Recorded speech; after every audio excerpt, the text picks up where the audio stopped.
Philip Baldenegro's attorney, David Finn, says Zephi Trevino, with Philip Baldenegro's help, lured 2 men to an apartment, then ambushed and robbed them, leaving 1 man dead. Zephi has been under house arrest for 4 months since spending almost a year in juvenile detention. I met Zephi at her church for her first national interview. Zephi, you're 17 now, right? Yes, sir. Tell me about the phone call you got that she had been arrested.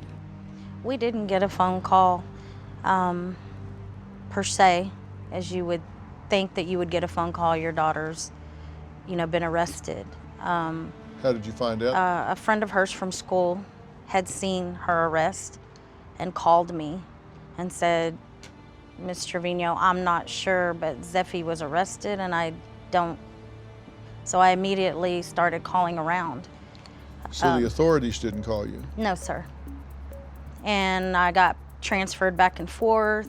Then I got, when I got transferred to someone, I guess a detective that said that they would call me back. We waited hours to find out. And finally, Henry Wade Juvenile System said that we have your daughter and we need you to come down. They never told us what the charges were. They never told us anything until we arrived at Henry Wade. Okay, and what did they tell you then? That our daughter was being held for capital murder and aggravated robbery. Okay. Now, take me through the moment that you heard those words spoken to you. Disbelief. Disbelief that she was there for anything, much less capital murder or aggravated robbery. Truth be told, I know that's a severe charge, but I didn't even understand the charge as I heard it. I think my heart fell to the ground.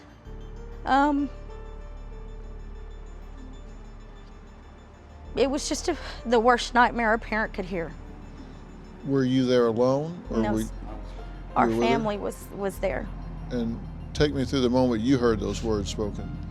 I think what shocked me the most, Dr. Phil, was how they let us know, and it was so nonchalant, like, this is something that we do on a norm here. It was like they could care less. And I just remember hearing those words, capital murder, aggravated robbery, and I was just floored. And like my wife said, it was like a horrible nightmare. And I felt like my life just crumbled before me, and it was just awful. I think more than anything, we were just like, this is a mistake. There's no way. You have the wrong person. You get a flood of emotions. You're in disbelief. Somebody explain this to me. Somebody tell me why she's here. So and there's no answers. There's no one really to tell you details. There's no one. You're literally there, a person meets you, they tell you what the situation is, and then you go into a hearing and you see your daughter in handcuffs. And then the judge, and I spoke up and I said, somebody please explain to me what's going on. Because you don't know what's going on. If you've never been, like I said, none of my kids have ever been in trouble. Not my husband, or none of our family. What did they explain to you that she had done wrong? What was the allegation that she had done wrong? I don't really recall, to be honest.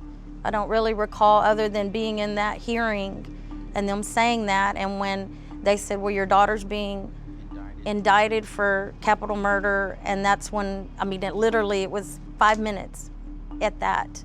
And we walk out and we're crying and we're trying to make sense of all of it. So it's a very hard thing to hear. It's a very hard thing to understand, to process.